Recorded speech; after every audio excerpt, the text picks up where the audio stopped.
And this is Jake Hamilton. Good day, Chicago. Jakes! Again, we're rolling. Kevin! Jakes, we come for your takes.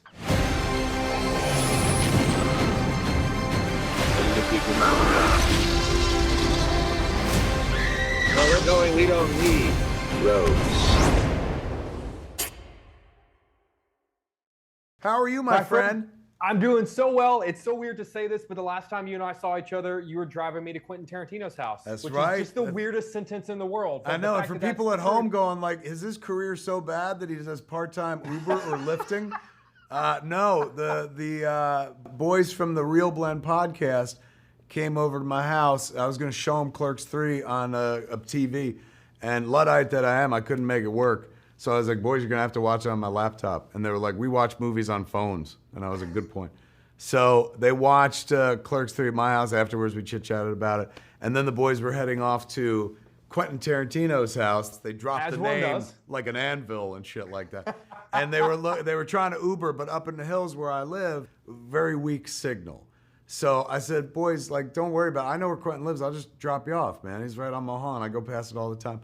So I brought them up to Quentin's house, and they went from, one director's house to a grade A premier American filmmaking director's house. It was one of the most incredible days of my entire life, and you were truly a part of it, man. I got 1,000 questions for you because you know how much this movie means to me, and you know how much I love this movie. Tissues were needed in your living room. I actually went back not too long ago and recently rewatched the original Clerks, and it's just incredible and really great for me as a fan to just see how far you've come as a writer and a director and an actor. If the Kevin Smith who made Clerks back in the 90s could sit down and watch Clerks 3, what would he say? He'd be shocked that there was a sequel at all. But not shocked like, ew, what did you do to us? He'd be like, you're kidding. Like, we keep going, but I killed Dante at the end of that movie. And, I'd have to explain like, yeah, but you cut that ending before you go to Sundance. And because you do that, it opens up the possibility that you can revisit Quick Stop, and you'll do that in key moments of your life. You're gonna go back, and it's gonna let you reset. You're gonna go through a lot of adventures, you're gonna do a lot of things, and some people are gonna love what you do, and some people are gonna hate the shit you do. But when you go back to that store and you work with those characters, people will pay attention because they remember what it was like the first time. You were there with them at a very special point in their lives, as they were like heading into adulthood, or as they were hanging out with their older siblings, and their siblings were passing on like the cool things to watch and listen to. I'd tell the kid something that he don't know, which is like, you know how much you think of this movie right now? Like, a lot of people come to your way of thinking, so much so that the fucking government, the Library of Congress, puts this movie onto the protected film list. Like, you're right to think of this as important. It's like one of the most important things you'll ever be involved with. And you love these characters so much, you refuse to let them go. So yeah, we wind up at a 3. I often think, like, would young Kevin Smith love Clerks 3? And he absolutely would. Young Kevin Smith was, he didn't learn to wear his heart on his sleeve until Chasing Amy. So this would have like secretly turned him on. Like that, like, oh my God, not only is the movie funny, but like, it's dramatic. Like, these dudes are given like monologues. And it's something I would point to, like, even on Clerks, the boys fight in the third act, and there's really not that much funny about it. There's like, it gives them a chance to show off their dramatic chops and stuff. So he kind of stayed within a recipe, so to speak, but then brought a few more ingredients that nobody was expecting. I honestly feel like with Clerks 3, we give you the movie that you're expecting, and then we give you a whole different movie that reminds you how precious life is. I know you were in the other room whenever me and the boys were in your living room watching it, and I hope that you heard all of a sudden, like, not the silence, but like the laughter, and then the last act probably heard nothing, which is probably exactly what you wanted to hear coming out of there. I have a bit of a strange meta question for you, but I feel like I can only ask as your fan. Because of Jay and Silent Bob Strike Back, we have established that both Holden McNeil and Ben Affleck exist in the View Askew universe. So I've always wondered, does Holden think he looks like Ben Affleck? Like, has anyone ever told him that he looks like Ben Affleck? Yes, there's I'm doing a line of comic books that start coming out like in September. Secret Stash Press with Dark Horse Comics, and one of the comics we're doing is Quick Stops, which is an anthology series that plays with all the characters from across the Askewniverse. And so in issue what is it, 4? Oh, no, issue 2. Randall from Clerks and Brody from Mallrats go to their cousin Walter's funeral.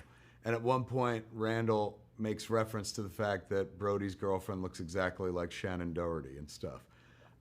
In Quick Stops issue 1, we don't have Ben acknowledge, or we don't have Holden acknowledge that he looks like Ben Affleck because the story takes place in 1990 and Ben Affleck is still just a kid from Voyage of the Mimi at that point. It's a PBS Kids star.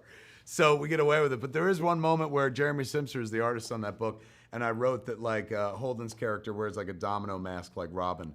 And he was like, hey man, if we're giving him a mask, can we give him a different mask instead? And I was like, are you thinking a Batman mask? And he was like, no, Daredevil. So Ben wears like a Daredevil mask at one point and stuff. But yes, I would imagine that Holden McNeil looks at Ben Affleck and sees a similarity. How could he not? That's fantastic. You know, we mentioned that you were kind enough to invite me to your home to watch Clerks 3. It was the most special screening I've ever had in my life. What is the coolest screening of a film you've ever gone to in your entire life? Oh, hands down, it has something to do with the house you went to, man. Quentin's house. Years ago, I watched Red State with Quentin and Michael Parks in Quentin's theater. And man, if you ever want to feel good about anything you've ever made in life, watch it with a stoned Quentin Tarantino. It was fantastic. He was just so into that movie because when you watch it, you could see his influence all over it. Number one, and number two, you know, it's a Michael Parks tour de force performance, and Quentin was a massive Michael Parks fan. So I'll never forget looking over at him and him like with very excited eyes and delivery going like, it's like you made this movie for me, man. And I was like, yes, yes, very, very much so. So that was my hands down my favorite screening of anything I've ever done. I'm not blowing smoke when I say this, and I truly I've said it for years to many people. I think Mr. Parks deserved an Oscar nomination for Tusk. You and me both, man. Like he was magic. His like monologue at that time. I'm about to talk to Justin Long in just about 20 minutes for Barbarian. I fucking love Tusk, man. Yes. I really do. I really do. I was just I talked to Justin, like I texted Justin and Genesis and Haley, the 3 kids from Tusk, because yesterday I had a really like tough travel day, and I was stuck in a like hotel at one point. I was in a real shitty mood, and somebody tweeted like, "Hey, Tusk is on HBO Max," and I was like, "Surely not." And I went and looked, and it was. Then I was like, "Oh, I'm gonna see which trailer they used." And then I watched the trailer. I was like, I want to watch this movie again, and I watched Tusk and like fell in love with it all over again and was like, oh my God. I love that movie, man. It's so batshit crazy. But I texted the kids and I was like, 2024 will be the 10-year anniversary, and that's when we should reconvene for the sequel, Tusks. like you know that old James Cameron Alien story where he puts the S and it turns with into the money sign? Tusks with the money sign. Tell me that's not what. Were you coming? I don't ask personal questions and don't get into like personal. But were you coming back from Ben's wedding? Was that? I did. We went to the wedding this weekend. I saw. That was where the travel plans we hit some weather in Atlanta, but that was beautiful, man. Like seeing someone I dearly love and have loved forever, and is one of my favorite artists on the planet, one of my favorite writers, and one of the best people I know, and one of the funniest people I know. I've seen that boy, and he's a man now. He's fucking 50. I've seen him be happy throughout various points of his life and career that have intersected with mine and stuff. I've never seen the pure bliss and joy on his face when he was watching Jennifer walk down the aisle. It was magical, man. Something out of a storybook. Make you believe in true love. It was really, really sweet, and it was an honor to be there. Like, it was a pain in the ass to get there. It's like you had to take 2 flights and shit. And that's the best. I told him at one point, I was like, the best review I could give you is like, this was worth the trip. Like, a lot of people pay money to see a movie that good, or go see a Broadway show that makes your heart sore or something like that. I got to, see it for free. It was kind of sweet. Well, Jersey Girl, you were a big part of that, and also I love fucking Jersey Girl, but like you were a huge part of that. Yeah, I was around for the beginning of their relationship, and it's nice to see them like stick the landing. It was great. Yeah.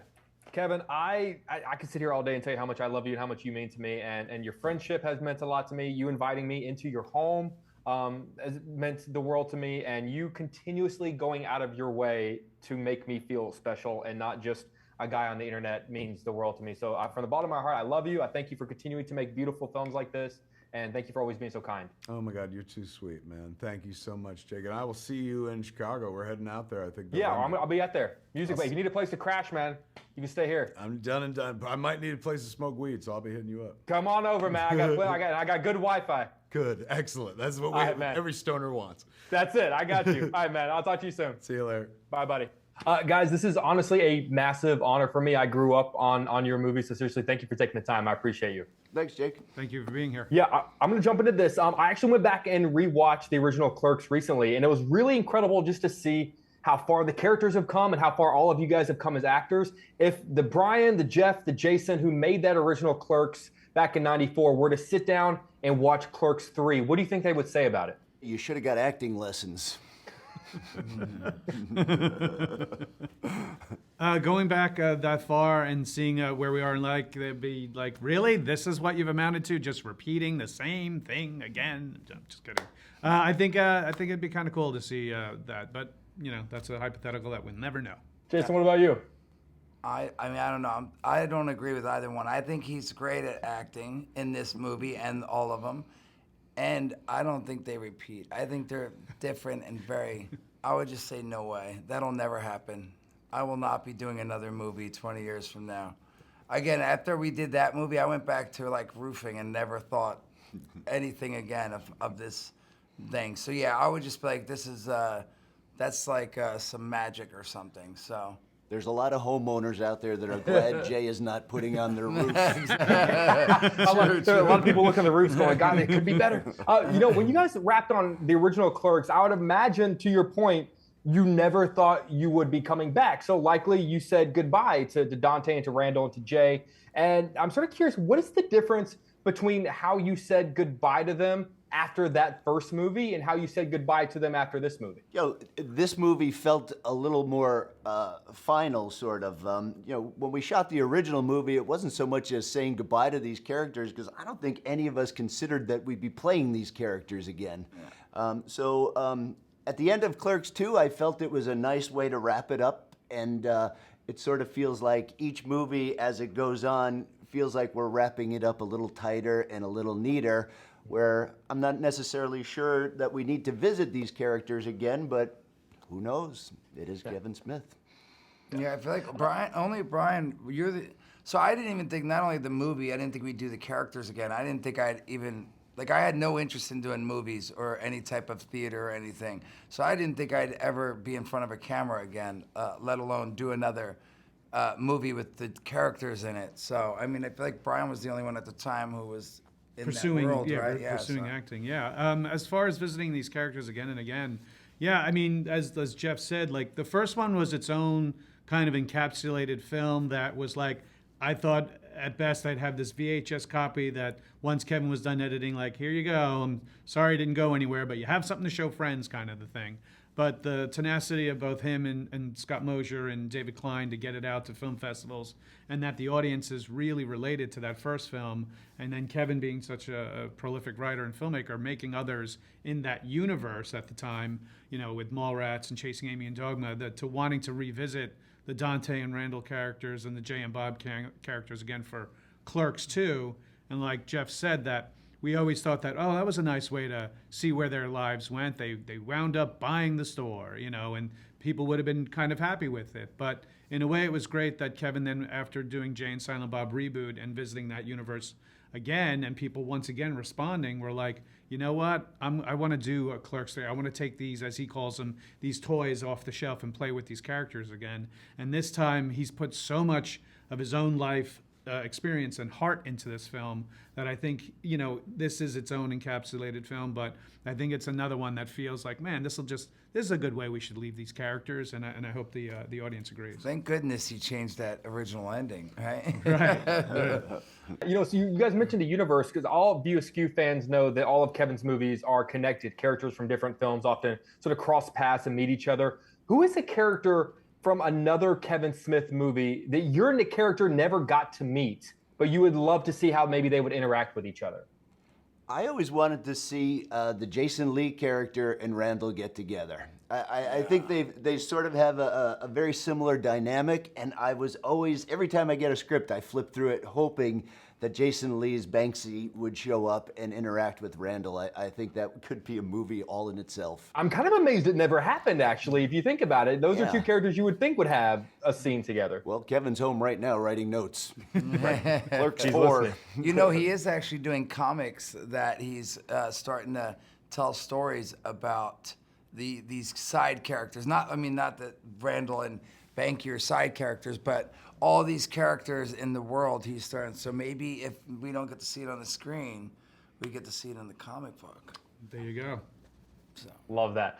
So I have to confess to you guys, my screening of Clerks 3 was actually very special. Kevin invited me to his home a few weeks back, and I got to sit in his living room and watch the movie for the first time. It was one of the most incredible experiences of my entire life. It was one of the kindest things anyone's ever done for me. Aside from putting you in Clerks, what's the coolest thing Kevin Smith has ever done for you guys? Wow, that's not putting us on a spot. I know. Everything he does is so awesome. He's genuinely just such a caring and kind of understanding kind of guy on things. And, genuinely will ask how things are in your real life. It's not just about the industry and stuff like that. So it's those type of moments where we get to see each other on the road, whatever, that we like. It's great to just share these kind of experiences with each other. Yeah, I know you're looking for something different, but I have to say, you can't get past Kevin putting you in these movies. For myself, and I'm sure these guys, it sort of changed the whole trajectory of life. I mean, on Clerks, I met Lisa, who was my co-star. We got married. Doing these movies have just really let us do some really awesome experiences that I never would have thought would have been possible. So although he's a great guy, he's a nice guy, he does a lot of nice things for a lot of people, you can't get away from that. That is the biggest change, that he literally changed my entire life. Agreed. I'll cut you guys loose on this because I'm just really curious about anytime, I used to work at a restaurant, and I used to work at a sports department store. And whenever I walk back into those places, because there is definitely this moment of oh my God, I have this flashback. I'm sort of curious what the Quick Stop does for you. Few people have sort of the connection to that place like you guys have. When you walk through those doors, whether you're working or not working, what does it physically do to you? What does it do to you when you walk back in there? It's so tiny. No, I was just going to say, because it stood out when we went back after all these years, when I went in the cooler, because I used to work there with Kevin on Sundays, and the smell from, when I was 17 and now I'm 48, it literally brought back this memory sensory. And I remember pulling these guys aside and being like, dude, I just had the weirdest rush to my brain and feeling from and it brought me back, because the cooler sounds and smells the same from literally 30 years ago. It's crazy. So yeah, I think going to the store, I feel like the store is as big of a character in the film as Jay and Brian and myself. It's just that store is sort of frozen in time, and as you walk back in it, like Jay says, it has not changed. The lights, the buzz of the lights, the smell of it. The store smells somewhere between coffee and vomit. It just immediately brings you right back to it, and it's weird. Immediately going in it. There were so many times during filming this where we all sort of looked at each other and were like, "Do you believe this? We're back where we started," and it has not changed. Guys, if you can't tell, I'm just such a massive fan of you guys, and these movies really do mean a lot to me. So seriously, I appreciate you taking the time. I know you have a busy day, so thank you for fitting me into your schedule. All right, this means a lot. Thank you very much. Sir. Thank you. Appreciate you guys. Ms. Dawson, good to see you again. How are you? Great. How are you? I'm doing so well. Congratulations. I love this movie. I actually had the chance. I got to watch it at Kevin's house, which is a whole other thing. And it was just tears, and it was just tissues. It was ugly. But seriously, thank you for taking the time. I appreciate you. Absolutely. It was good. Crying at the premiere. It's not even a cute single tear, an ugly gagging cry, like the dry heave. It wasn't cute at all. It was not a good look. It's an emotional film. Surprisingly, it really is. I knew our scenes had a little something of that, but it kept going, and the performances were just amazing. Brian with that monologue killed me. Yes. Oh, it's so good. I was going to ask you because I went back and actually rewatched the whole trilogy gearing up for this. And it really is incredible to see how far Kevin has come as a writer and a director and even an actor. What's the biggest difference between the Kevin you met on Clerks 2 and the Kevin you worked with on Clerks 3? Besides how much more seriously he's taking his health. Sure. Which is great. Yeah, which is so great. Yeah, no, it's that we're that much more familiar with him. You know what I mean? Like, I think it's knowing that his own personal journey with his health and then being on that journey with him and then being able to take these characters on that journey with us just felt really, really right. And, I think as a filmmaker and the relationships that he's built up and sort of the connection into the culture that he's developed over all these years. I mean, just some of the imagery and things that were just things he put in all those years ago at the original Clerks.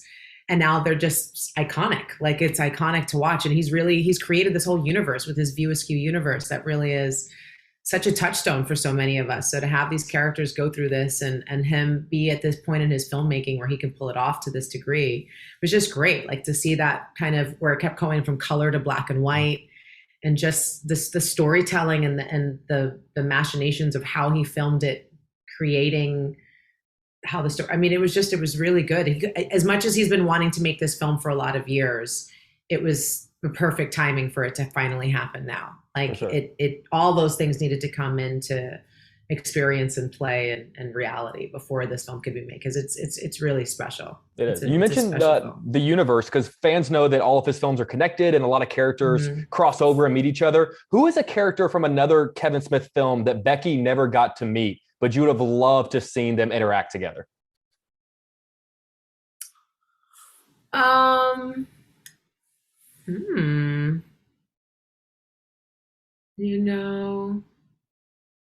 don't know, but I really loved, because she was also I think she's Blunt Girl or whatever in Reboot. Yes, I would love, and I love her as Supergirl. Like, I would just love that kind of.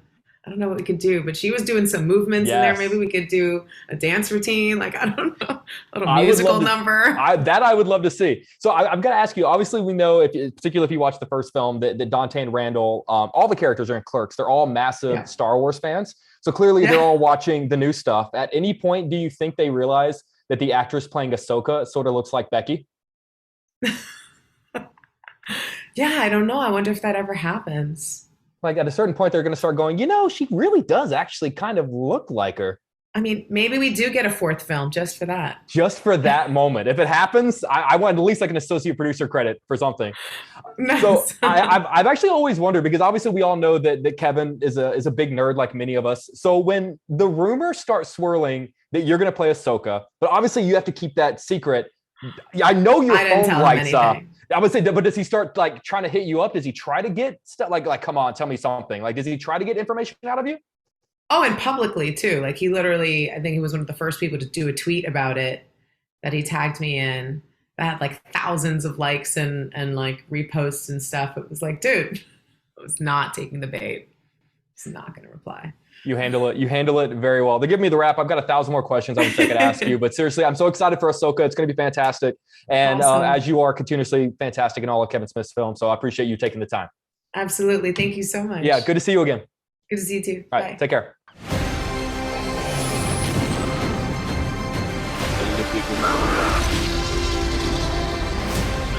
Where we're going, we don't need roads.